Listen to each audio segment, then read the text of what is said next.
la idea, pues, después de la reflexión sobre el tema del marxismo cultural, es seguir con la hoja de ruta del populismo, que es una presentación que, bueno, que emana un poquito del propio Instituto Juan de Mariana, porque saldrá un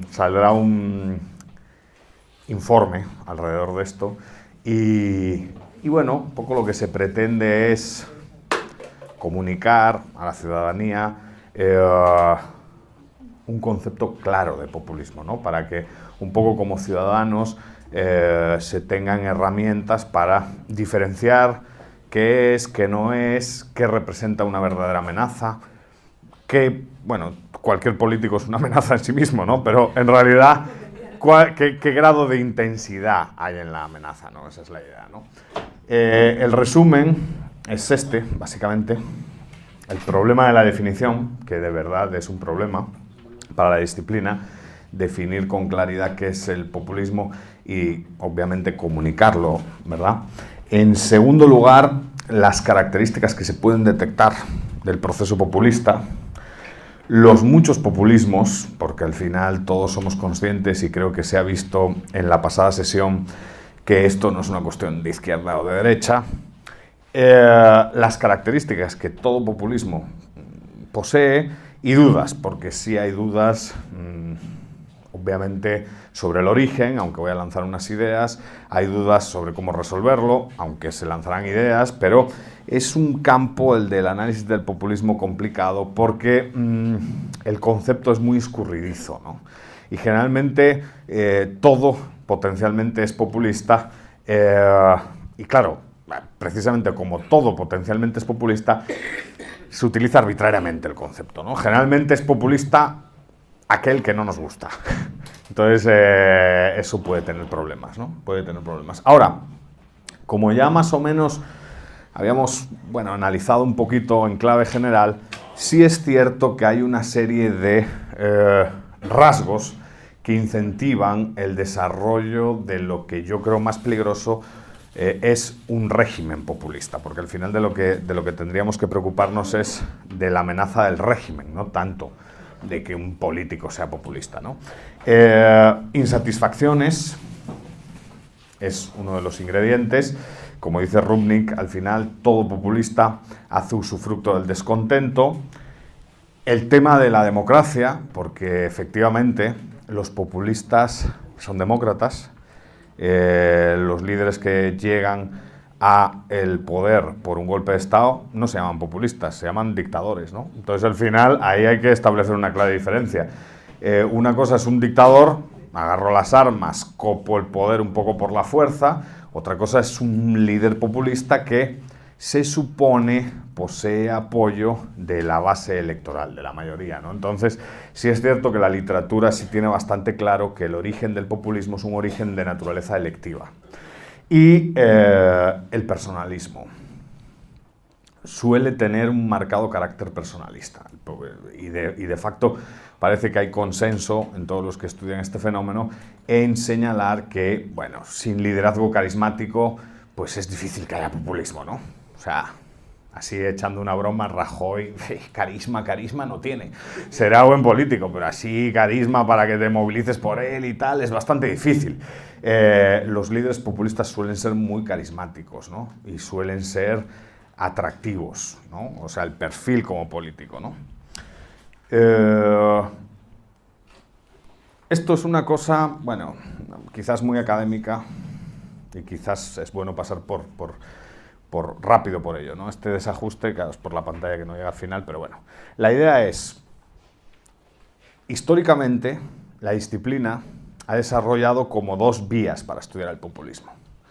Una más histórica y una más sociológica. La histórica, bueno, tiene personajes muy famosos, ¿no? Torcuato Di Tella, por ejemplo, ¿no? Que lo que intentan es básicamente explicar por qué en América Latina pues, la amenaza populista es mayor, ¿no? Pero, ¿qué sucede? Que al final se centran en elementos estructurales y no apelan tanto a la morfología del fenómeno. Y a partir de la década de los 80s y 90s empiezan a surgir, sobre todo en los 90, empiezan a surgir autores que se empiezan a fijar en populismo, joder, no sé, el hecho de ser de izquierdas o derechas no parece tan importante, ¿no? ¿Qué hace a un populista populista? Y empiezan a ver la morfología, que de verdad yo creo es lo que nos debería interesar. No tanto la ideología, hay una diapositiva pues básicamente dedicada a desprestigiar un poquito la ideología como una variable a tener en cuenta al analizar el feminismo.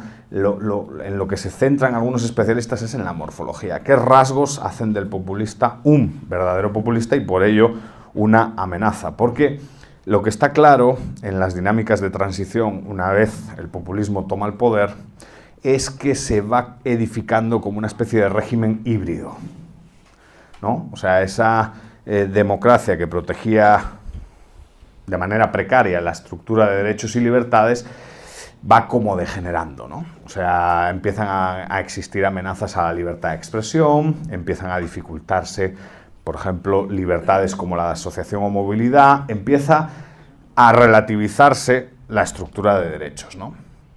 Obviamente, yo me gusta mucho más esta corriente. Y hay un autor italo-mexicano muy interesante que se llama Franco Savarino, que tiene muy buenos artículos sobre populismo y además en revista académica son muy cortos, suele publicar en la revista Espiral y bueno, es una persona que merece mucho la pena ser leída si el tema interesa, ¿no? La vaca sagrada del populismo es este señor, un post-marxista, como hablábamos con Daniel y otros, un objeto de culto para Rejón, que es Ernesto Laclau, ¿no? Ernesto Laclau es un profesor que viene un poquito es argentino, pero viene un poquito del mundo académico británico, ¿no? Y que, bueno, es esposo de Chantal Mouffe, que es una de las filósofas marxistas así más reconocidas y tal, una teórica política contemporánea de reconocido prestigio, ¿no? Tiene un libro, Ernesto Laclau, muy bueno, que se llama La razón populista, ¿no? Que es un esfuerzo para explicar la lógica populista. Él dice, definir populismo, el populismo es más que todo una lógica, una manera de actuar.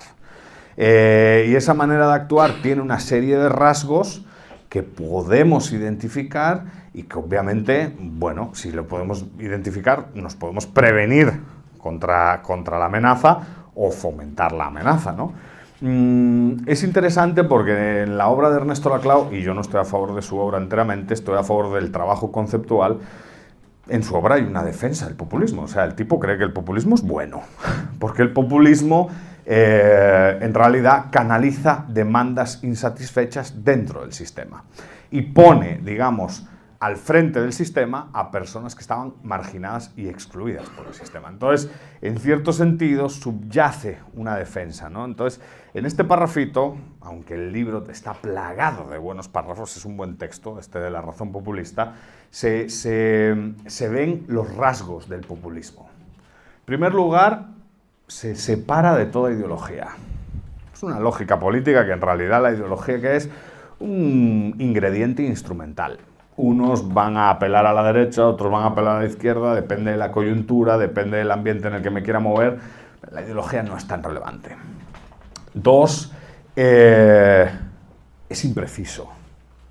O sea, el populismo es impreciso, no se puede observar así con claridad. No es un tipo, pues lo que decía antes, un dictador que da el golpe de Estado con base en una ideología obviamente racionalmente construida y que se puede detectar si la va cumpliendo o si no la va cumpliendo. Los populistas son cambiantes, ¿no?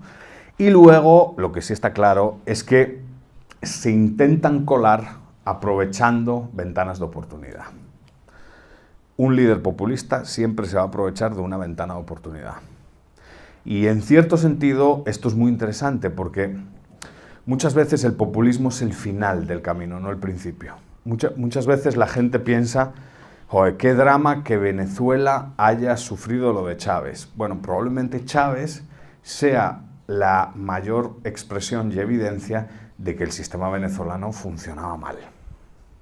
O sea, el populista probablemente es la mayor evidencia de que efectivamente el sistema era una basura. Y como era una basura, explota este populista. ¿Es siempre así y en todos los casos? No. No, porque hay veces que se puede construir un ambiente contra los datos, ¿no? A mí hay algo que señala Axel Kaiser y que el año pasado aquí también señaló y que me parece muy interesante, y es que, por ejemplo, en Chile gana la izquierda cuando todos los indicadores del país eran buenos. La tasa de desempleo estaba baja, las cifras de crecimiento eran altas, toda la gente más o menos se movía en un ambiente social seguro. Era el sistema político, sigue siéndolo, más estable de América Latina. Y sin embargo, la derecha que gobernaba con Piñera pierde el país. O sea que aquí yo creo que hay que tener un rasgo, bueno, siempre presente, ¿no? Y es que el descontento se puede fabricar. O sea, el descontento con una buena campaña de propaganda o con una buena retórica se puede fabricar, incluso yendo contra los indicadores objetivos que más o menos señalan que el país va por buen camino. O sea, que los precios no suban, todo ese tipo de cosas. Esto es muy importante porque, claro, la amenaza se multiplica. Si yo soy capaz, y por eso lo interesante de la presentación de Ignacio, ¿no? Si yo soy capaz de moldear el entorno social en el que vivo y hasta cierto punto de insertar en la cabeza de todos una idea de que las cosas van mal, hombre, pues estoy creando una ventana de oportunidad que potencialmente puede ser aprovechada por un líder populista para concentrar y centralizar poder en sus manos. Porque al final el populista lo que quiere, grosso modo, es eso, ¿no? ¿Qué quiere un populista? Concentrar la máxima cantidad de poder en sus manos.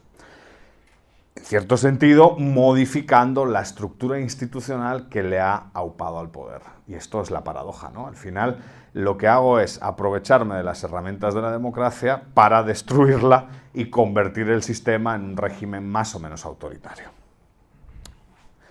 La Clau es muy válido, porque además es una persona que reconoce las dificultades de definición del concepto. Y la primera parte del libro, que a mí me parece fantástica, está dedicada a una revisión de la literatura. Entonces, cuando uno se sumerge en la Clau, básicamente se sumerge en el repaso a toda la literatura sobre populismo, por lo menos a la más relevante, ¿no? Canavan, uno de ellos, Kenneth Minogue, que es un profesor que a mí personalmente me ha ayudado mucho a entender el fenómeno populista, porque algo que voy a decir y que está en la presentación es que hay que desglosarlo. Lo queramos o no, hay que dividir el concepto, ¿no? Este es el desglose. ¿Qué debemos tener en cuenta? Una cosa es estrategia retórica. Al final, a nivel retórico, no hay político que no estafe. ¿Quién no se ha sentido estafado por un político? He votado a este y me la ha clavado por todas partes, me ha jodido vivo. Pues sí, suelen hacerlo. O sea, venden más de lo que obviamente están dispuestos a cumplir y probablemente mientan. Pero la estrategia retórica, que es característica de todos los políticos utilizan estrategias retóricas populistas, no es lo mismo que la construcción de un régimen populista. O sea, no todos los políticos que utilizan estrategias retóricas populistas hacen lo que hizo Chávez, o hacen lo que hizo Evo Morales, o hacen lo que hizo Daniel Ortega, o sea, no todos llegan a concentrar y centralizar poder en sus manos, por varias razones, y ahí pues dependerá del caso y la coyuntura, ¿no? Unos, pues a lo mejor porque no quieren, las preferencias son subjetivas. Dos, porque no le dejan, a lo mejor quieres, pero no te dejan, o sea que en función del estudio de caso que luego llevemos a cabo, pues obviamente el hecho de que pueda concentrar o no pueda concentrar nos dará diagnósticos diferentes. Pero una cosa está clara, no todos acaban en un régimen populista. No todos acaban en un régimen populista. Y hay que tener clara la diferencia. Una cosa es estrategia y otra es régimen. ¿La estrategia afecta a nuestra estructura de libertades? Pues parcialmente, no totalmente. O sea, no es lo mismo. O sea, todos somos conscientes que en el Reino Unido pues la gente disfruta de más dimensiones de libertad que en la Venezuela actual. Lo queramos o no, pues ahí está. O sea, se comprueba de manera muy fácil. Siempre apelo a este vídeo que si lo ponen en YouTube aparece, de la libertad económica, ¿no? Que hasta cierto punto comparan el índice de libertad económica con renta y van hablando de los beneficios que trae la libertad económica, van hablando de cómo hasta cierto punto está correlacionada con la protección de derechos y libertades, con la reducción del trabajo infantil, bueno, una serie de cosas que pueden ser interesantes para comunicar. Pero todas tienen en común que son sistemas liberal-democráticos y ninguno es un régimen populista. Los políticos que interactúan y que compiten en esos sistemas liberal-democráticos que disfrutan de altas tasas de libertad económica, ¿utilizan estrategias retóricas populistas? Por supuesto que sí, por supuesto que sí. Por lo tanto, no importa la ideología, no importa la geografía. Muchas veces se suele decir el sur de Europa y América Latina son populistas y el resto del mundo no. Pues mire usted, no. Hay populismo en Estados Unidos, vean a Trumpito.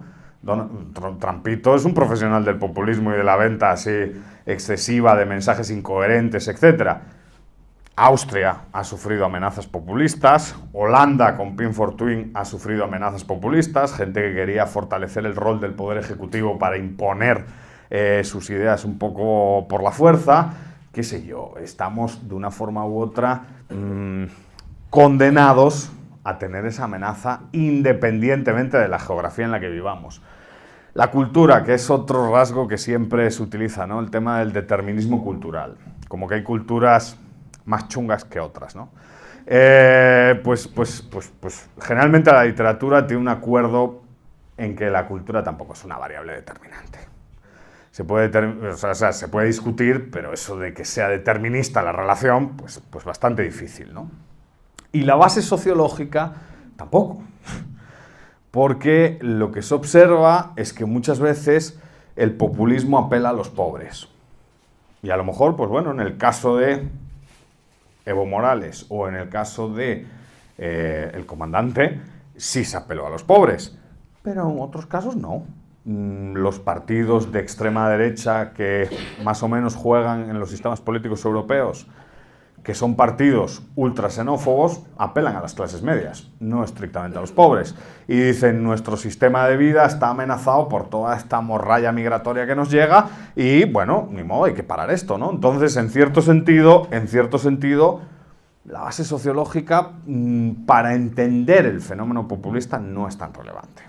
Otra cosa será después para clasificarlo, si es que deseamos llevar adelante ese esfuerzo, que yo personalmente no lo deseo tanto, ¿no? ¿Qué debemos tener en cuenta? Y estas son, digamos, las características que la literatura pues, ha consensuado. No sé si son las correctas, pero son las que están consensuadas. En primer lugar, todo populismo disfruta de un líder carismático. Donde haya un líder carismático que tenga mucha exposición pública, que hasta cierto punto sea atractivo, puede haber un riesgo populista. Donde hay policentricidad, donde hay muchos líderes, la cosa se complica. Pero donde hay uno, puede haber un riesgo populista. Luego el tema del concepto aglutinador. Claro, el populismo, ya sabemos cuál es el objetivo. ¿Cuál es el objetivo del populismo? Concentrar y centralizar poder en manos del líder y de la camarilla del líder. ¿Cómo se logra eso? Hombre, discursivamente, y ya que el origen es selectivo, tengo que ser capaz de desarrollar un concepto aglutinador que me facilita a mí, discursivamente, adquirir legitimidad en medios y frente a la ciudadanía. ¿Qué concepto es ese? Pues tradicionalmente ese concepto era el concepto de pueblo. Yo, líder carismático, soy expresión del pueblo. Y como yo, líder carismático, soy expresión del pueblo, puedo darme el lujo de pelearme contra el establishment o contra la casta política, destruyendo todo el sistema para abrir un periodo de reforma dentro del Estado, ¿no? Pueblo puede ser. También se suele utilizar, el pueblo obviamente lo suelen utilizar los de izquierda. También puede ser el tema de la nación. Ese es más de los de derecha. Yo, el líder carismático, soy expresión de la nación. Y como soy expresión de la nación, necesito concentrar y centralizar poder para resolver los problemas que achacan a la misma. Al final necesito un concepto colectivo que aglutine demandas y que yo pueda instrumentalizar para obtener poder. Y Podemos, que son unos maestros, han inventado el concepto gente. Nosotros, es otro concepto colectivo, nosotros somos expresión de la gente. No sé si recuerdan ese spot del teatro, ¿no? El spot del teatro, ¿no? Ahora van a saltar a la tarima los otros, la gente, los que nunca estaron. Bueno, pues de lo que se trata es, hay que edificar un concepto colectivo que aglutine demandas y que ayude al que obtiene el poder ejecutivo a legitimarse, para, fruto de esa legitimidad, empezar a destruir el sistema. Claro, eso es la segunda fase. La primera fase, evidentemente, es lograr el poder. La segunda fase es moldear la estructura del poder para definitivamente concentrar en el líder, ¿no? El pueblo, por lo tanto, pueblo, gente, nación, ese actor colectivo, discursivamente es la base del líder populista. Lo va a instrumentalizar constantemente. Incluso es más importante que el enemigo exterior o que el enemigo interior. Necesitamos ser expresión de ese sujeto colectivo. Claro, se apela, obviamente, a la regeneración. Pero claro, ¿qué es pueblo? Pues el pueblo es una abstracción. Entre liberales y todos individualistas metodológicos y buena gente seria, como diría el profesor Bastos, pues obviamente el pueblo es una abstracción. Los individualistas metodológicos, cuando observan el concepto pueblo, pues les sale un sarpullido, les da alergia, porque dicen, ¿este concepto? ¿Qué significa este concepto? No significa nada y significa todo. Es un campo de batalla, es una herramienta política. Si, como decía Ignacio, somos capaces de inculcar en las mentes de un gran número de individuos que el pueblo existe y la gente se lo cree, estamos jodidos. Es así de simple. El líder dirá quién es parte del pueblo y quién no lo es, y todos sabemos, ¿no? Parte del pueblo, para los populistas, digamos, más de izquierdas, son las clases bajas y la oligarquía empresarial y el establishment político es casta y no es pueblo, es el enemigo. Y para los de extrema derecha, pues obviamente el pueblo no puede ser un inmigrante así de mierdecilla, una morralla foránea que llega a nuestra tierra a invadirnos. Eso no puede ser pueblo. Seas de extrema derecha o seas con una lógica así discursiva más de extrema izquierda, el hecho es que tú defines quién está dentro y quién no está. Y ahí hay dos cuestiones, ¿no? La primera, maniqueísmo. El pueblo es bueno y evidentemente el enemigo es malo. Y luego cierto mesianismo, porque el uso de la regeneración de ese sujeto colectivo, pues ese sueño obviamente es importante. Pero claro, para todo esto se aprovecha una ventana de oportunidad. Y esa ventana de oportunidad, en cierto sentido, y aquí pues ya me conocéis, yo soy un activista. En cierto sentido, esa ventana de oportunidad muchas veces es por no pelear, ¿no?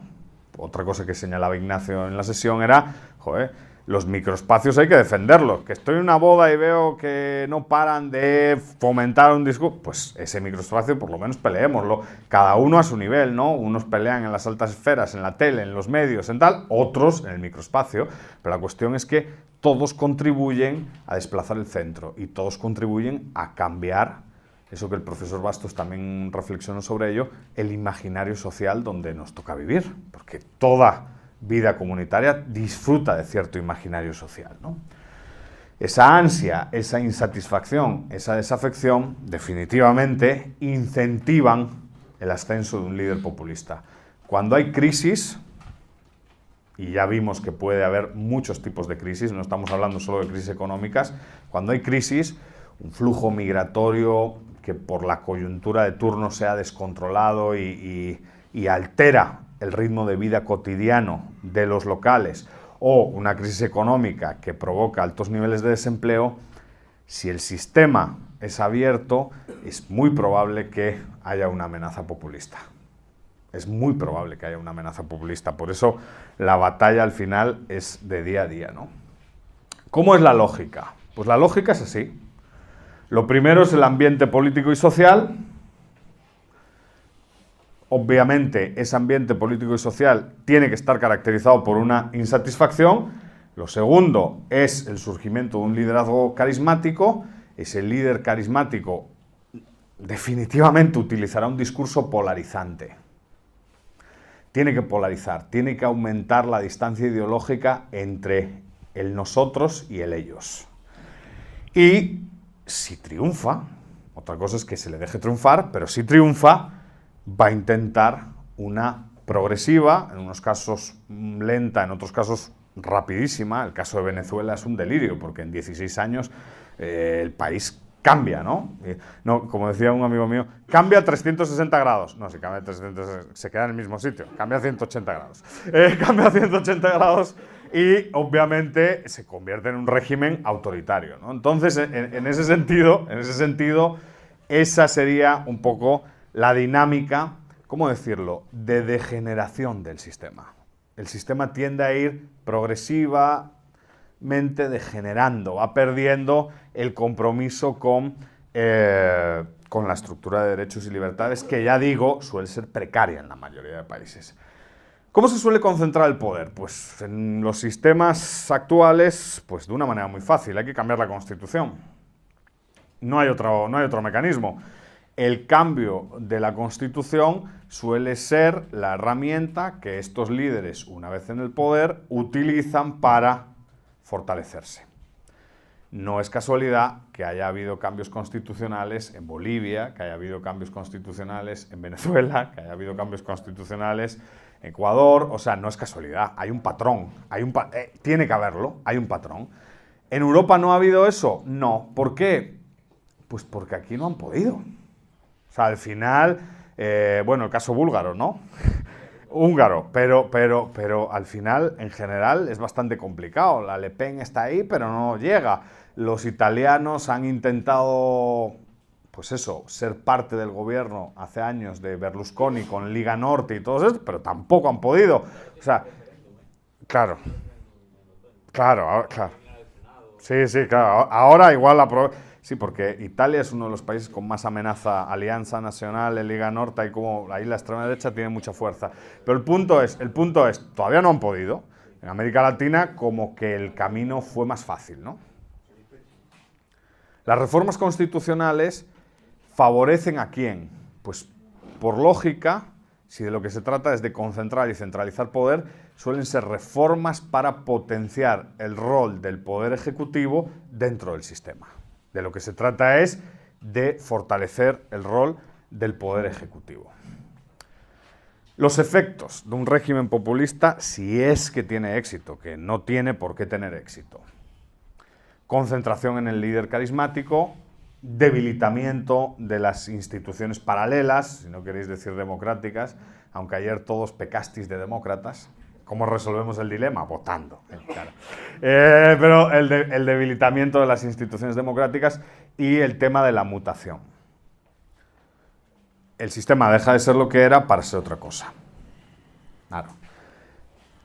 No sé si seguís, igual sí alguno, a Fareed Zakaria, que era un periodista de CNN, pero bueno, también es un tipo que estudió en Estados Unidos y se quedó allí. Tiene dos libros muy interesantes. Uno, el primero se llama El futuro de la libertad y el segundo se llama El mundo postamericano, ¿no?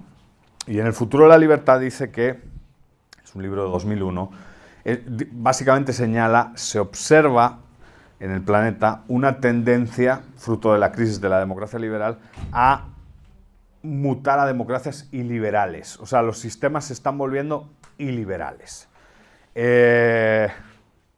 Borja el otro día decía, es que hay como dos concepciones de democracia, ¿no? Y es correcto, una como más anglosajona y loqueana y la otra más rusoniana y tal. Básicamente la hipótesis de Fareed Zakaria es lo que tú señalaste el otro día. Lo que está diciendo es, los sistemas están volviéndose democracias populares que, gracias a esas medidas democráticas, están empezando a conseguir no solo fortalecer al líder, sino ir destruyendo la estructura de derechos y libertades de los individuos, de los no organizados. Y obviamente por ende de los organizados también, siempre que no estés del lado vencedor. Ese debilitamiento no es igual en todas partes, porque hay mecanismos, y aquí hay mecanismos, bueno, ya que he dicho todas las izquierdadas que me han dejado decir estos días, aquí hay mecanismos que frenan, en cierto sentido, un mecanismo que frena es un poder judicial independiente, ¿no?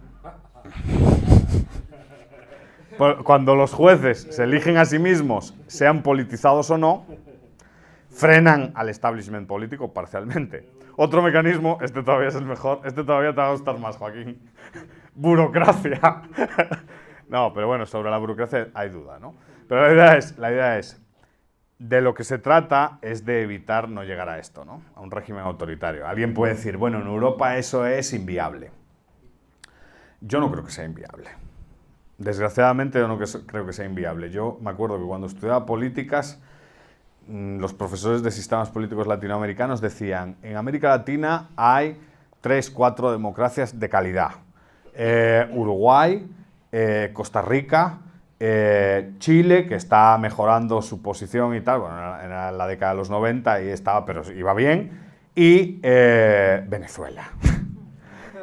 O sea, Venezuela era puesta como un ejemplo de democracia buena en los 90, ¿no? Cuando se estudiaba estudios latinos, y en 16 años se ha convertido en un régimen autoritario. O sea, a día de hoy es evidente que lo de Venezuela es un régimen autoritario de manual. Ahora es la referencia democrática. Claro, es un régimen autoritario y que ahí, pues, de liberal democracia no queda absolutamente nada, ¿no? O sea, hay una pérdida total de derechos y libertades y el pluralismo político se limita drásticamente fruto de la afinidad o la confrontación con el régimen imperante, con el régimen que domina, ¿no? Entonces, esa erosión, el régimen populista, al final, para muchos autores, es sencillamente una transición. No te puedes quedar en un régimen populista. El régimen populista, para una gran parte de autores, es una fase para llegar a otra cosa. ¿Cuánto dure esa fase? Pues depende. Pero la idea es que suele desembocar en un régimen autoritario. Suele desembocar en un régimen autoritario y no totalitario. Es más una cosa así. Pero da mucho miedo igual, da mucho miedo igual. Tipos. Esto es muy importante. En América Latina, generalmente, ha habido como 3 fases populistas. Y hay consenso también en la literatura sobre esto cuando se estudian los casos, ¿no?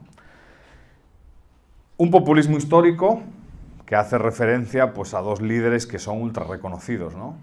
Perón, en Argentina, en sus 2 fases, digamos, aunque la segunda no duró nada, y Getúlio Vargas en Brasil. Son como los 2 modelos tradicionales de populismo histórico latinoamericano. Getúlio Vargas y Juan Domingo Perón. Luego el neopopulismo, siempre digo lo mismo, ¿no? Neoliberalismo ni es nuevo ni es liberalismo, es un mercantilismo, pero en realidad el neopopulismo, que surge de la prostitución del consenso de Washington en los 90, sí es bastante peligroso, ¿no? O sea, estoy pensando en los casos de Fujimori en Perú y Menem también en la Argentina, ¿no? Entonces la literatura, sobre todo aquí hay una autora muy buena, no sé qué será de ella porque trabajaba para el Friede, pero el Friede ha cerrado, Susan Gratius, una alemana, que ha trabajado mucho este tema y la verdad es que la clasificación es muy interesante, ¿no? Y luego hay una ola de populismo de izquierdas que, bueno, que todos conocemos, ¿no? Correa, Evo Morales, evidentemente Chávez y su sucesor, pero también podríamos haber incluido en ese grupo, pues, a los Kirchner en general, en la Argentina, a Ortega en Nicaragua. Se puede ver, digamos, un bloque que, bueno, en Argentina pues ya se han liberado de él, en el resto de casos no se han liberado de él, ¿no? Entonces, no se han liberado de ellos. Entonces, un populismo de izquierdas. El populismo histórico y el populismo de izquierdas tienen muchos rasgos en común. El neopopulismo, la verdad, es distinto, ¿no? De hecho, muchos dudan de catalogar de populistas a los neopopulistas, porque en realidad una característica que he puesto en las conclusiones y que parece ser común a todos los sistemas, a todos los regímenes populistas o a todas las amenazas populistas es el estatismo. Todos los populistas son estatistas. Sin embargo, tanto Fujimori como Menem contribuyeron un poco a privatizaciones y, sobre todo en el corto plazo, sus medidas fueron bastante buenas, ¿no? A medio plazo fue cómo acabó Argentina, ¿no? Pero la idea es, sí hay que tener claro que este neopopulismo es raro, es una rara avis. Es una excepción, porque esos dos se comportaron de manera distinta. Cierto es que, desde mi punto de vista, cuando se habla del consenso de Washington, yo creo que todo el mundo que critica un poco el consenso de Washington no se lo leyó. En realidad, los puntos del consenso de Washington, desde mi particular visión, son todos liberales.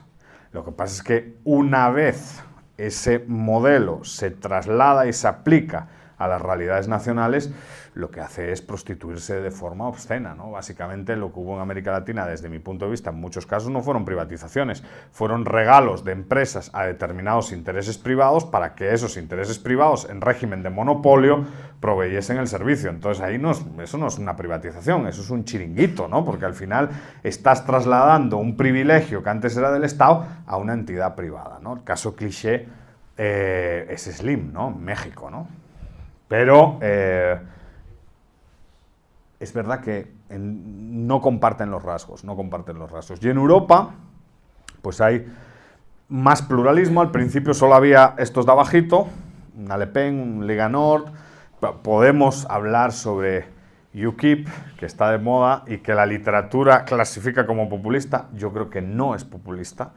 Pero yo creo que no es populista, pero en la literatura está clasificado como una amenaza populista.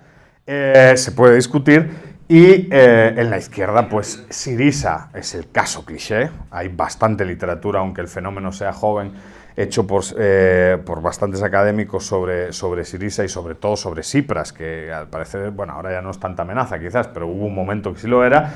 Y Podemos, ¿no? Que está como entre interrogaciones el hecho de, se puede discutir si es populista o no es populista. Yo creo que sí es populista también, ¿no?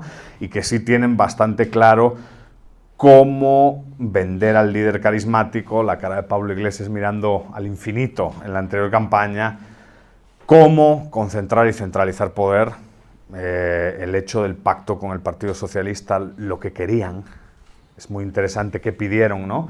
El Ministerio de Defensa, la dirección del Centro Nacional de Inteligencia, la dirección de la Policía, o sea, todos los instrumentos de violencia del Estado, porque claro, obviamente no puedo concentrar poder si primero no tengo las armas. Claro, entonces en ese sentido sí parece que la ruta estaba bien delineada y bueno, yo creo que sí se puede clasificar, se puede discutir de todas formas, ¿no? Yo creo que yo lo tengo claro, pero se puede discutir. ¿Qué quieren todos los populistas? Independientemente si apelan a un discurso ultranacionalista y xenófobo o si apelan a un discurso clasista, así muy de extrema izquierda, ¿no?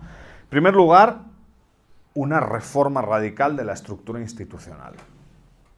El status quo no gusta. En cierto sentido, el populista es antisistema. Lo que quiere es aprovecharse del sistema para cambiarlo radicalmente. En segundo lugar, estatizar. Los populistas son estatistas, son antiindividualistas y por ende son muy liberticidas en todas las medidas, sean medidas de corte más nacionalista o sean medidas de corte más clasista. Aumentar el gasto social del tipo que sea. El típico argumento de extrema derecha es: los inmigrantes roban los logros sociales que hemos conseguido, por lo tanto, hay que echarlos y hay que gastarnos el dinero para nosotros mismos. O el discurso típico de la extrema izquierda, ¿no? Que ya sabéis, está basado en el odio hacia una clase que se supone posee todo y hacia una clase que el hecho de que exista justifica nuestra pobreza, ¿no? Luego es muy interesante esto, ¿eh? Da igual que se sea de izquierdas, que se sea de derechas, el tema de independencia y el tema de soberanía es típico a todo populista. A los populistas eso de la independencia les encanta y buscan enemigos internos y externos para legitimarse con base en ese argumento. El cliché era Chávez, ¿no? Chávez era un maestro para eso, ¿no? porque Chávez, en función de la coyuntura política en la que se encontrase, pues el enemigo era Estados Unidos, el enemigo era la oligarquía venezolana o el enemigo eran los malditos colonizadores españoles, pero en función de la coyuntura en la que me encontraba tenía que buscar un enemigo, es evidente, ¿no? Hay algo aquí muy interesante y es como la independencia y la soberanía de la mano del estatismo hacen que todos los populistas pues en realidad sean un poquito nacionalistas. Y eso, un poco también sobre lo que señalaba Ignacio, a mí me parece muy raro, porque el liberalismo, históricamente, es una corriente filosófica internacionalista y no nacionalista. El comunismo, históricamente, es internacionalista y no nacionalista. O sea, si uno empieza a buscar, digamos, puntos de conexión, los viejos comunistas no estaban a favor del nacionalismo. Era una cosa que no aplican los textos clásicos, por ejemplo, de Marx, ¿no? De hecho, el nacionalismo empieza a infiltrarse en el comunismo de la mano del camarada Stalin, ¿no? Que hace un artículo en el 16 o en el 17 apelando a la nación revolucionaria y todo ese rollo, ya que la revolución hay que hacerla hacia adentro y tal. Pero en realidad, estos son todos nacionalistas. Todos. Entonces es una variable interesante ahí, ¿no? Y dudas, para ir acabando, porque llevo literalmente 43 minutos. Dudas. Como el concepto es difícil, como al final solo tenemos como rasgos para identificar, pero el hecho de que tengamos rasgos para identificar no facilita que lo podamos definir con claridad. Si el líder carismático, si el uso excesivo de ese concepto aglutinador, si la necesidad de concentrar poder para reformar el sistema que es injusto, esos tres rasgos sí sirven, pero al final, claro, no nos dan una definición clara, ¿no? Surgen dudas, ¿no? ¿Es el populismo reflejo de una cultura política particular? Yo creo que no. Cultura en general, pero cuando hablamos de cultura política, los estudios de cultura política suelen fijarse en orientaciones parroquiales, orientaciones de súbdito y orientaciones de participante. Y hay muchas sociedades que las tres existen en toda sociedad. O sea, hay individuos que tienen rasgos de cultura política de las tres en cada uno de los países. Pero cuando tú preguntas si es verdad que las orientaciones de súbdito y las orientaciones parroquiales suelen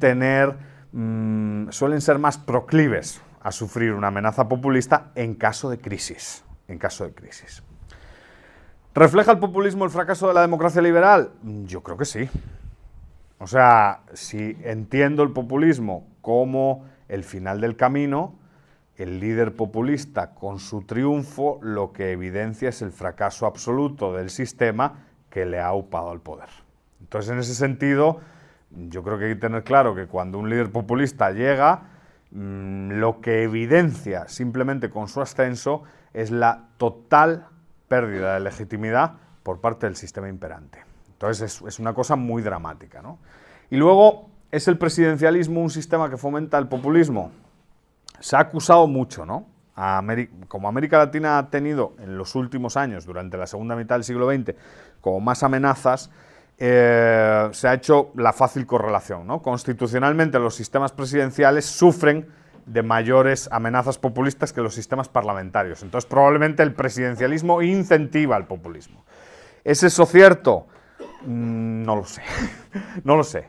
No quiero creer que sea así. Creo que son otras variables, no estrictamente la división constitucional.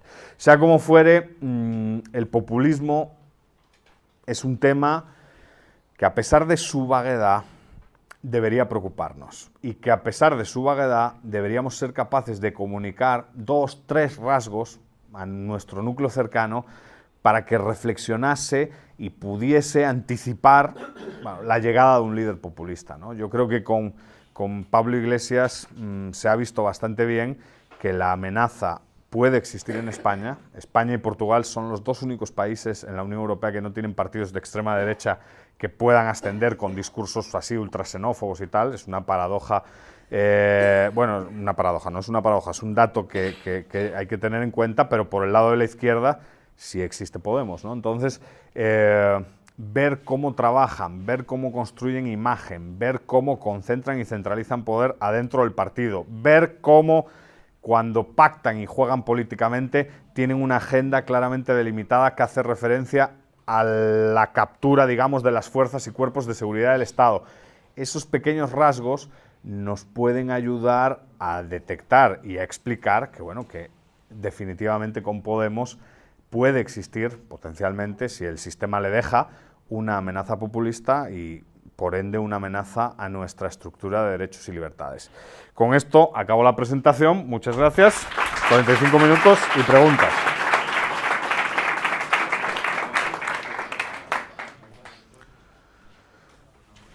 Preguntas, no reflexiones. Sí, porque veo ya un montón de manos, yo no sé.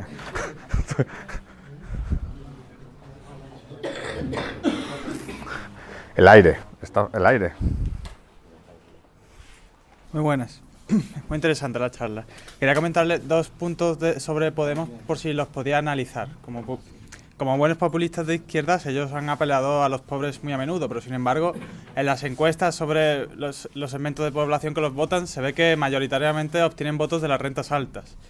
Y por otra parte, recientemente han apelado también a la patria, inspirados por supuesto en Chávez, pero yo creo que a Chávez, bueno, le podría valer más porque Venezuela en general es más patriota. La gente, el electorado de Podemos generalmente no se siente tan identificada con los símbolos, la historia, etcétera, de España. ¿Cómo lo analizaría? Sí, bueno, vamos a ver, todo jugador, digamos, populista puede cometer errores, ¿no? Por ejemplo, lo que discutíamos el otro día de venderse como socialdemócrata fue un error técnico, ¿no? Pero lo de apelar a la patria, creo que a medio plazo les puede salir bien a los de Podemos, porque hay una idealización del periodo republicano que están utilizando e instrumentalizando para construir quizás un nacionalismo identitario paralelo al existente, ¿no? Entonces, aunque la cultura, digamos, política española no es muy patriotera, Podemos puede conseguir logros en ese sentido, ¿eh? No desconfiaría de la capacidad de las élites de Podemos para construir, digamos, un patriotismo alternativo, apelando a unos mitos paralelos que también, en cierto sentido, forman parte de la identidad de España, ¿no? Y la primera reflexión era, primero. Ah, sí. Bueno, eso yo creo que es una debilidad de Podemos. Porque Podemos sabe que, y esto no me gustaría que se grabase, pero bueno, es mi opinión personal y no tengo tanto dato, ¿no? Podemos sabe que España en realidad no es un país tan polarizado ni tan destruido como lo era Venezuela en su momento. Lo quieras o no, en Venezuela había un gran número de personas al margen del sistema, en una situación dramática, y eso en España no es así. O sea, que haya una crisis no significa que el país esté tan hundido y tan destruido como otros países, como la Bolivia, que definitivamente después de Haití es el país más pobre de América Latina, como, bueno, Nicaragua, que todos sabemos ha sufrido un conflicto, ¿no?, con Somoza y con la Contra y todo eso, o sea, un país así conflictivo. España no es así. Entonces, al final, esa es una debilidad. O sea, tu base electoral, en cierto sentido, es una debilidad. ¿Y por qué es una debilidad? Porque tu base electoral tiene algo que perder. Clave. Tu base electoral tiene algo que perder. Tu base electoral son clases medias que tienen propiedad. Y que a lo mejor son progres, pero que cuando la cosa se ponga complicada van a dejar de serlo. Entonces eso es un problema. Yo creo que la estrategia de Podemos es por el manual, pero es un manual que para España no aplica bien. ¿Qué podría pasar? Y a mí me está dando miedo eso, pero nuevamente es una cosa que es discutible.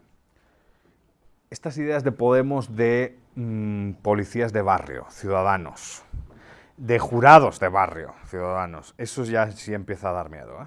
Porque eso puede incluso, si se instrumentaliza adecuadamente, puede incluso polarizar mucho a la ciudadanía y puede generar como brotes de violencia, que es lo que quieren. Entonces, claro, lo que quieren es agravar la crisis. Esto es lo de siempre. ¿Qué decían los viejos comunistas? Cuanto peor, mejor. Cuanto peor esté todo, mejor para nosotros. Entonces, cuanto peor, mejor. ¿De qué se trata cuando tu base electoral no está en la situación más fastidiada? Pues de empeorar las cosas, claro. O sea, de lo que se trata es de empeorar y polarizar las cosas, de insertar cierto odio, ¿no? Bueno, ahora con la revolución antipopulista en Latinoamérica, que empieza con Gloria y bueno, que se suma Axel, se empieza a debatir dentro de los círculos liberales este tema. Y bueno, tú, claro, defines populismo como un concepto muy claro, muy preciso, que tiene que ser estatista, pero si tomamos una definición de populismo un poco más amplia, o si tomamos armas de populismo, muchos liberales, por lo menos en Chile, planteaban la opción de que en realidad el populismo sería una forma válida de poder implantar de cierta forma el liberalismo a través de la democracia. Por ejemplo, no sé, apelar a reducir los sueldos de los parlamentarios para poder financiar la educación. Entonces, ¿qué opinas respecto a eso? Yo creo que como liberales tenemos que tener una estrategia retórica populista. Pero claro, como liberales tenemos que tener una estrategia retórica populista. No tenemos que construir un régimen populista. Yo creo que un liberal lo que no quiere es concentrar y centralizar poder. De hecho, si un liberal te dice quiero concentrar y centralizar poder, desconfiemos porque no es liberal. Ahora, la estrategia retórica hay que utilizarla. No se puede jugar sin estrategia retórica populista en un sistema democrático. Yo creo que no se puede. Y no conozco a ningún político que no haya utilizado estrategias retóricas populistas y demagogia para obtener votos. Otra cosa es luego cómo instrumentalizo yo esos votos. No es lo mismo instrumentalizar esos votos para, por ejemplo, imponer. Y yo creo que yo sé que los anarquistas me van a odiar por esto, pero no es lo mismo instrumentalizar el poder, obtener el poder con una estrategia política populista para, en cierto sentido, defender instituciones y estructuras de derechos liberales, que para desarrollar una lógica un poco megalómana, concentrando, pues eso, medidas excepcionales en tu persona y moldeando el sistema de vida de todo el mundo. ¿Con esto qué quiero decir? No todos los políticos son iguales. Todos los políticos llegan al poder de manera igual, pero una vez están en el poder no todos son iguales. O sea, hay unos más peligrosos y otros menos peligrosos. Hay unos más comprometidos con ciertos valores éticos y con ciertos valores liberales y otros menos comprometidos. Porque claro, el pluralismo no solo está en la sociedad, el pluralismo también está en la élite política, ¿no? Pero la estrategia populista yo creo que es común a todos. Es que si no, no juegas. Pero no es lo mismo estrategia que régimen. Edu, ¿qué papel juega el referéndum en una democracia de este tipo? ¿Es una herramienta verdaderamente democrática o es una herramienta más populista, autoritaria? Qué pregunta mala fe. Es una pregunta mala fe. Los anarquistas me van a joder otra vez. Para mí, autoritaria.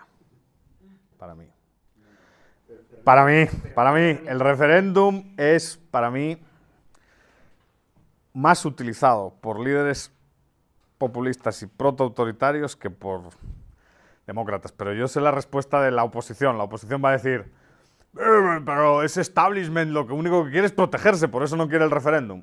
Y claro, es correcto. Es correcto, pero el referéndum, ¿cómo se mide? El referéndum es, si los representantes son irracionales y tardan tiempo en tomar las decisiones, lo del referéndum es un delirio, porque es una decisión fugaz, completamente irreflexiva y muy emotiva y poco racional. Discusión hay poquísima en los referéndums, ¿no? Y la prueba, yo con lo del Brexit al principio estaba en contra, luego estoy medio a favor, no sé. Pero una cosa está clara, la prueba es que al día siguiente la gente buscaba en Google qué era la Unión Europea. O sea, la mayoría de la gente votó sin saber qué era la Unión Europea. Y al parecer los ingleses, no lo sé, los británicos consumen mucho porno por internet, ¿no? Y la palabra Unión Europea superó a porno. Ese día. O sea, es una cosa... No, es un dato que está ahí. Es un dato que está ahí. O sea, es un dato que está ahí. Muchos ingleses se preocuparon de buscar algo que no conocían. Bueno, no digo que... A mí... ¿Sabes qué pasa con lo del referéndum? Que todos los libertarios dicen Suiza funciona con base en referéndums. Sí. Y Suiza, que es un paraíso liberal que utiliza mucho el referéndum, también ha hecho cosas muy liberales. El hecho de prohibir la construcción de mezquitas por referéndum, no sé si respeta mucho el derecho a la propiedad privada, pero eso es el referéndum, ¿no? Sí, dos cosas. Una con respecto a crisis sociales y económicas que dan entrada a estos movimientos, y otra con respecto a Podemos, un par de reflexiones. Con respecto a las crisis, casi siempre tenemos 3 o 4 escenarios en los que este tipo de movimientos o revolucionarios o populistas que encargan una forma revolucionaria con elecciones tienen lugar. Normalmente son altas inflaciones, crisis deflacionarias, guerras o algún tipo de shock de refugiados, creo yo, que esos son básicamente los 4... O sea, si tú no tienes eso, no, es decir, no se entiende a Chávez sin el petróleo a $10. Y el golpe del 93 lo mismo, es decir, y lo mismo... Entonces, observando la periodicidad de las crisis, más o menos podemos tener claro cuándo pueden surgir. El fascismo y el nazismo surgen con las crisis de las entreguerras.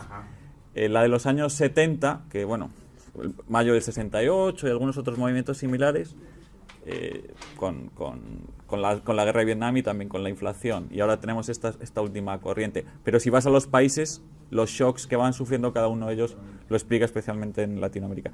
Y con respecto a Podemos, fíjate que los 2 sitios donde ha ganado son Cataluña y País Vasco, donde el tema nacionalista lo han abanderado ellos. Dicen, no, si votamos a Podemos tenemos el referéndum para autogestionarnos. Y entonces han cogido votos de Ribatasuna, de la CUP, hasta gente del PNV, etcétera. Claro, el resto de España te pueden vender la moto, pero si ven que Ada Colau no deja ni poner una pantalla para ver la selección, pues estos son unos sinvergüenzas.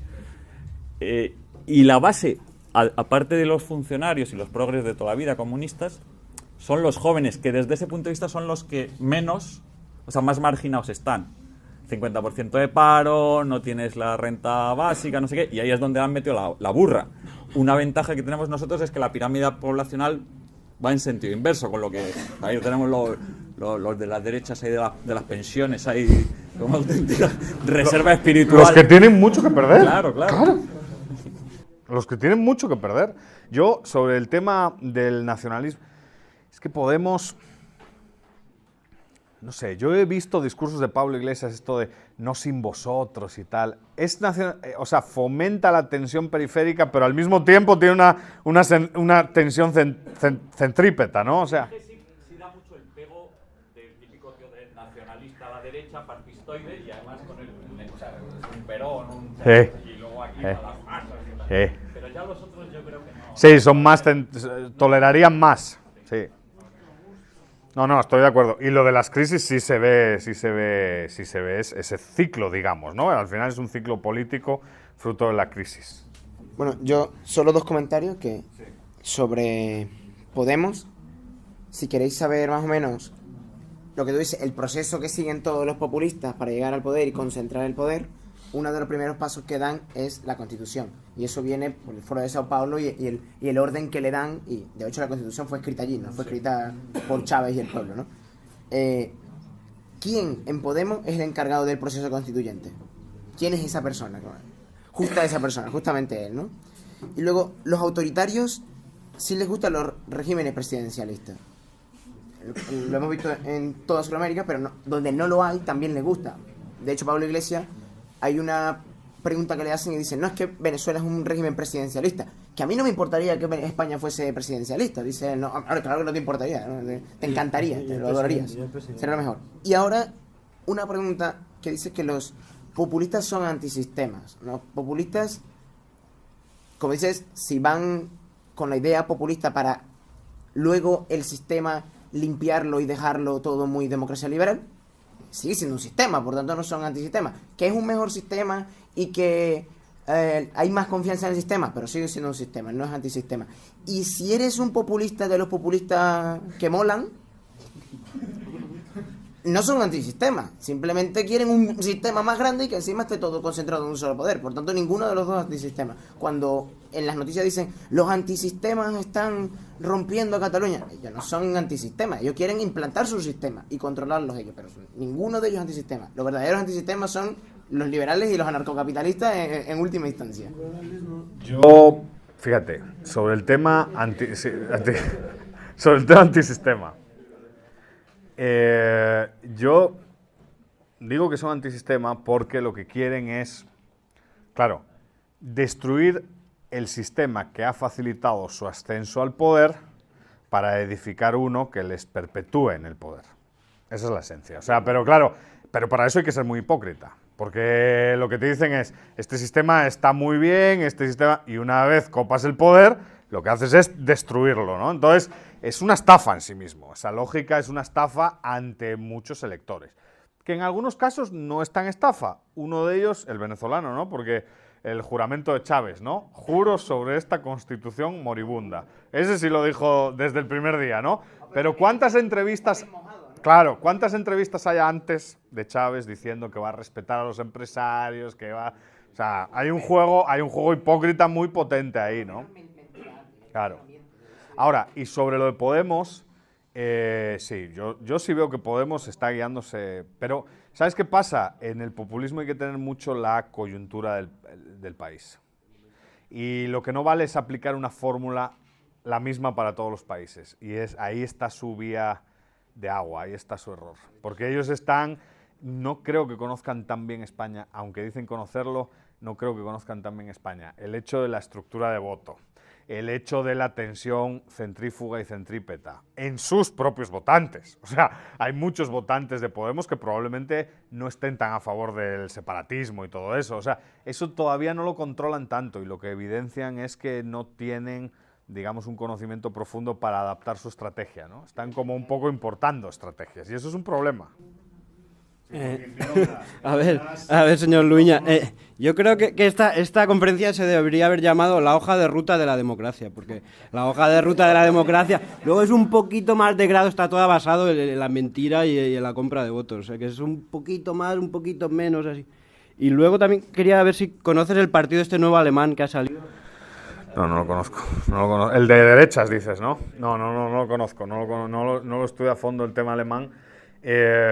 Porque claro, a día de hoy, aunque ha tenido éxito en elecciones, digamos, bajas, al final por ahora los partidos más relevantes del sistema, si no estoy mal, es Die Linke, es el Partido Verde, es el SPD y el Partido Democristiano, ¿no? O sea, sí, digamos, probablemente crezca, pero bueno, todavía... La alternativa para Alemania tiene un origen ordoliberal, es la gente que no quería que fuera el euro, hacer rescates, etcétera. Pero luego han cambiado al líder, que quedó un poco asqueado, y han metido a una de Alemania Oriental que está incidiendo más en el tema de fuera los refugiados. Claro, Los musulmanes. claro. O sea, ha cambiado un poco. Que al final es un poco el tema, por eso se puede discutir, ¿no? El tema UKIP. El tema UKIP es ese, o sea, UKIP hay mucho libertario, pero también hay, o sea, es innegable que hay xenófobos ahí dentro también, ¿no? Es liberal, dice. Pero no se sabe dónde están. Eduardo, como siempre, tus presentaciones geniales. El rol de las élites, ¿qué tan necesario es juntarte o tener pactos tras bastidores con las élites? Vemos que Chávez, por ejemplo, por ahí, o el movimiento bolivariano venezolano, ya perdió el apoyo de las élites, mientras que Correa y Evo aún mantienen un apoyo de las élites relativamente fuerte. ¿Qué tan necesario es y cómo se puede lograr, a pesar de ser un populista con una base demográfica amplia, tener el apoyo de las élites? Y segundo, la conclusión que dabas de que en todos los populismos estatizan la economía. Tú mismo mencionabas, Fujimori liberalizó bastante, Menem liberalizó, algunos consideran a Álvaro Uribe en Colombia populista, liberalizó bastante. un caso muy bueno en Ecuador. Abdalá Bucaram, no sé si es que lo he escuchado alguna vez, también liberalizó bastante. O sea, no sé si es que estatiza la economía. No, por eso decía que, vamos a ver, el trabajo de Horatius, cuando habla de neopopulismo, yo me convence por el hecho de concentrar y centralizar poder en la figura del Ejecutivo, pero definitivamente en cuanto a estatización de la economía se refiere, no funciona el modelo, ahí no funciona. Ahora, concentrar y centralizar poder, sí han centralizado, Fujimori y Menem. Y sobre todo Fujimori falta a la estructura de derechos y libertades evidentes, ¿no? O sea, esterilizaciones de población, todo ese tipo de cosas que joder, no sé, a cualquiera que tenga dos dedos de frente, pues le parece una falta grave hacia los derechos y libertades de cada individuo, ¿no? Eso en cuanto a la estatización. Sí, ahí hay una laguna en la literatura. Porque, claro, que concentren y centralicen poder no significa que estaticen. Claro, son dos cosas distintas. Y la otra reflexión era, Josué, las élites. Yo creo que las élites o se pueden comprar o se pueden crear.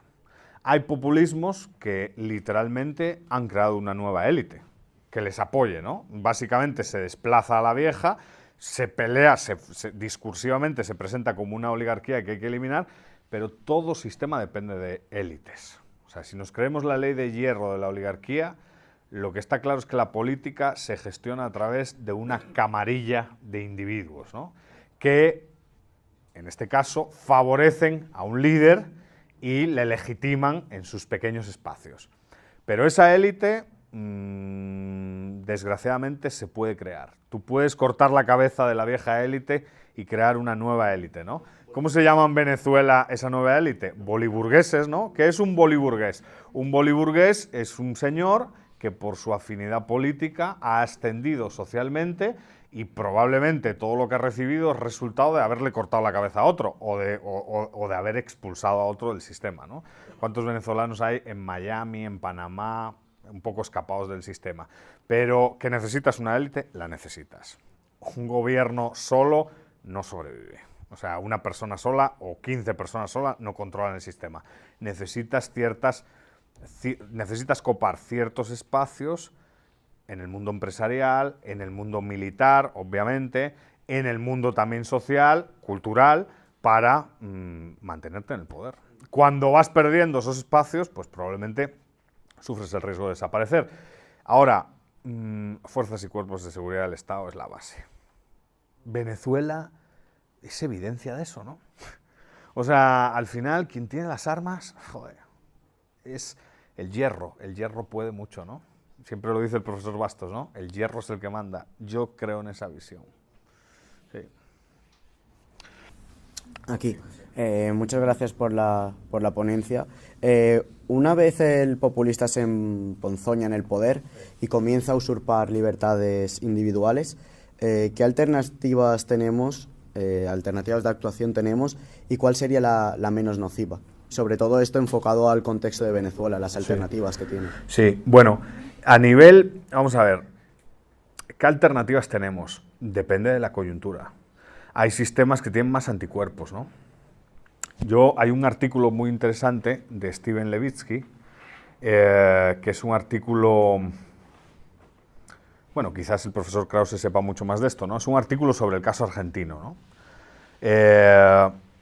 Que básicamente hay sistemas que tienen más vacunas frente a la amenaza populista, ¿no? Si tienes un sector, digamos, de comunicación, una prensa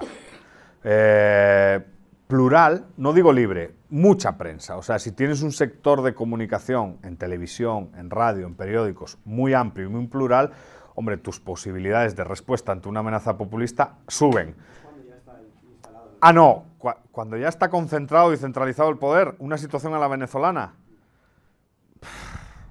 yo creo que, es que esto no quiero que se grabe, pero yo creo que la única salida en Venezuela es violenta, ¿no? No hay salida en eso. Y si no hay salida porque las armas solo la tienen unos, pues es una cosa que lo único que puedes esperar es que la propia élite que está en el poder se pelee entre ellas. No hay otra salida. Porque en una situación a la venezolana no tienes ningún tipo de herramienta, no tienes herramientas, las únicas son nuevas tecnologías, pero son herramientas más hacia afuera que hacia adentro. Porque si hacia adentro convocas una manifestación, el ejército sale a la calle y no tiene escrúpulos en matar a quien sea, en disparar a la población, y tú estás un poco desarmado, e incluso los ciudadanos que apoyan al régimen están armados, es que claro, no tienes la escapatoria. La escapatoria es complicada esa situación. Otra cosa es frenarlo antes de que se llegue a esa situación. Y yo creo que sí se puede frenar antes de que se llegue a esa situación. O sea, no hay que llegar a esa situación. Lo que hay que evitar es no llegar a esa situación. Una vez llegas a esa situación, si controlas las fuerzas y cuerpos de seguridad del Estado, si tienes milicias urbanas armadas a tu favor, si tienes espías, digamos, en determinados barrios, hombre, luchar contra eso es muy complicado. O sea, porque eso ya no es... Eso es un régimen autoritario. Lo que hay en Venezuela, desde mi punto de vista, es un régimen autoritario. Es que yo no sé cómo a la gente no se le cae la cara de vergüenza diciendo que eso todavía es un sistema democrático. Eso no hay por dónde agarrarlo. O sea, hay tanta evidencia empírica que demuestra que eso es un régimen autoritario que desgraciadamente la gente que vive allí son, a día de hoy, víctimas. O sea, no sé si os fijáis de aquella señora que era funcionaria llorando en aquel video que se hizo viral y tal. Eso es la expresión de una víctima. ¿Cómo esa víctima se rebela contra ese sistema? Yo creo que solo hay una salida, o que se peleen entre ellos, que sí puede suceder, o que haya un golpe de Estado que evidentemente implica violencia, pero una solución pacífica a esa situación la veo muy complicada. El sistema está ya excesivamente degenerado, desde mi punto de vista, pero bueno. Mi pregunta es muy parecida a la de Rafa, Edu. Es más bien, ¿cómo nos vacunamos contra un sistema populista? Yo creo que era lo que él había preguntado. Como que antes de, ¿cómo impermeabilizar las instituciones? Antes, yo creo que solo hay una vacuna, que es la que un poco hemos promovido durante todo este seminario, ¿no? Activismo. Activismo en medios, activismo en redes, activismo en nuestro microespacio. Cuando desplazas el centro culturalmente hablando, que el populista triunfe es más difícil. Pero sin activismo y con una amenaza, pues la cosa se puede complicar de manera muy grave, claro que sí.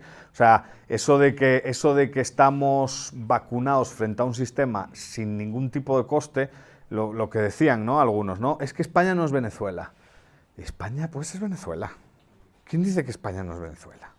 España tiene más herramientas para frenar a la bestia. Pero si la bestia se pone bien y diseña una estrategia buena, esto se puede convertir en... O sea, la historia no es siempre hacia mejor, hay lógicas regresivas, puedes estar en una situación peor de la que te encuentras.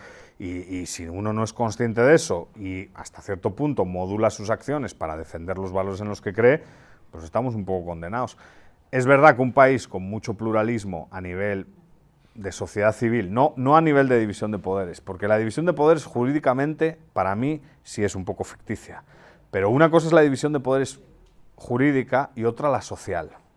En la sociedad sí hay división de poderes. O sea, sí hay actores que tienen poder, más capacidad de manipular la acción de otro y otros menos. Y la sociedad es muy plural. Y por lo menos la sociedad española es muy plural. Hay bastante prensa, el asociacionismo pues tampoco es envidiable como en Estados Unidos, pero ha crecido, cada día hay más think tanks preocupados por vigilar. El Juan de Mariana puede ser un mecanismo de denuncia, pero también está civismo, ¿no? Hay otros por ahí, o sea, eso está creciendo, eso son vacunas, aunque la gente crea que eso es inútil, eso es súper útil. Lo único que haces es dificultar el proceso de concentración y centralización de poder, no lo imposibilitas. Pero cuanto más tengas de eso es más difícil. Ejemplo cliché, Estados Unidos. Donald Trump, que a lo mejor gana las elecciones, pero si gana, no lo va a tener tan fácil. O sea, no lo va a tener tan fácil. Está el Heritage, está el Cato, están un montón de organizaciones, está FI, está Institute for Human Studies, hay un montón de asociaciones prolibertarias en el país. Toda esa gente tiene conexiones en medios, tiene conexiones... ¿Cómo? Como gana Hillary, vamos a apañar. Bueno, nadie dice que Hillary Clinton sea buena, ¿eh? Nadie dice que Hillary Clinton sea buena. Pero bueno, que un tipo que un tipo sea amiguito de Kim Jong-un, nuestro totalitario favorito, y que le respete, pues no sé, o sea. Pero bueno, el punto es, el sistema tiene más vacunas, independientemente quién quiera concentrar o centralizar poder. ¿Listo, no? Gracias.